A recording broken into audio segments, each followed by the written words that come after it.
है आपका भारत समाचार में। आपके साथ मैं हूं स्वाति श्रीवास्तव। अमेरिका और भारत के बीच ट्रेड डील को लेकर अमेरिकी राष्ट्रपति डोनाल्ड ट्रंप ने एक तरफा ऐलान कर दिया है। जो जानकारियां मिल रही हैं उन जानकारियों के मुताबिक भारत पर अमेरिका ने 25% टैरिफ लगाया और कल से यह औपचारिक रूप से पूरे भारत में लागू होगा। अमेरिका के राष्ट्रपति ट्रंप ने खुद इस बात की तस्दीक की है। ट्रंप ने यह भी बताया कि 1 अगस्त से भारत पर लागू होगा।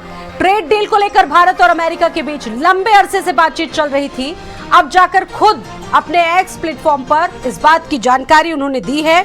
और अब सवाल यह है कि इस 25% टैरिफ से भारत के किन किन सेक्टर्स पर सबसे ज्यादा असर पड़ सकता है। तो ट्रंप का यह फैसला इंडो और यूएस में ट्रेड पर संकट बरकरार है। अब आने वाले समय में कितने बदलाव हो सकते हैं इसको लेकर, ये सबसे बड़ा सवाल है। ट्रंप का भारत रूस पर कुंठा से भरा यह हमला, इसको इस तरह से भी देखा जा रहा है। ट्रंप का भारत रूस को लेकर एक बहुत विवादित स्टेटमेंट भी सामने आ चुका है। उन्होंने ये भी कहा है कि परवाह नहीं है कि भारत रूस के साथ क्या करेगा। ये ट्रंप कहते हैं, जिनको भारत अपना दोस्त बताता है। भारत रूस की इकोनॉमी को लेकर भी ट्रंप ने कहा कि ये दोनों ही मरी अर्थव्यवस्थाओं वाले देश हैं। ट्रंप ने भारत पर आरोप लगाया कि भारत ने अमेरिका से बहुत कम व्यापार किया। भारत के टैरिफ दुनिया में सबसे ऊंचे हैं। रूस और अमेरिका का व्यापार भी लगभग शून्य है। रूस के पूर्व राष्ट्रपति मेदवेदेव को भी ट्रंप की चेतावनी, और उन्होंने कहा है कि वो अब राष्ट्रपति नहीं, शब्दों पर नियंत्रण है।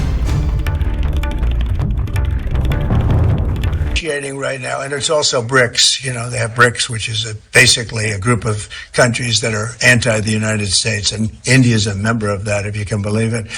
It's an attack on the dollar, and we're not going to let anybody attack the dollar. So it's partially BRICS, and it's partially the trade. This trade situation, it's the deficit. We had a tremendous deficit.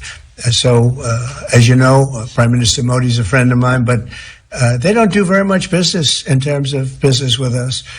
They sell a lot to us, but we don't buy from them. You know why? Because the tariff is so high. They have one of the highest tariffs in the world. Now they're willing to cut it very substantially, but we'll see what happens. We're talking to India now. We'll see what happens. It doesn't matter too much whether we have a deal or whether we charge them a certain tariff, but you'll know at the end of this week. बड़े ऐलान के बाद market भी आप सोचिए कि मुंबई में Sensex 700 अंकों की गिरावट के साथ खुला है। निफ्टी की अगर बात करें तो 180 अंकों की गिरावट दर्ज हुई है। सेंसेक्स 80.860 पर कारोबार कर रहा है। वहीं निफ्टी भी गिरावट के स्तर के साथ साथ 24,660 पर ट्रेड कर रहा है। शेयर बाजार औंधे मुंह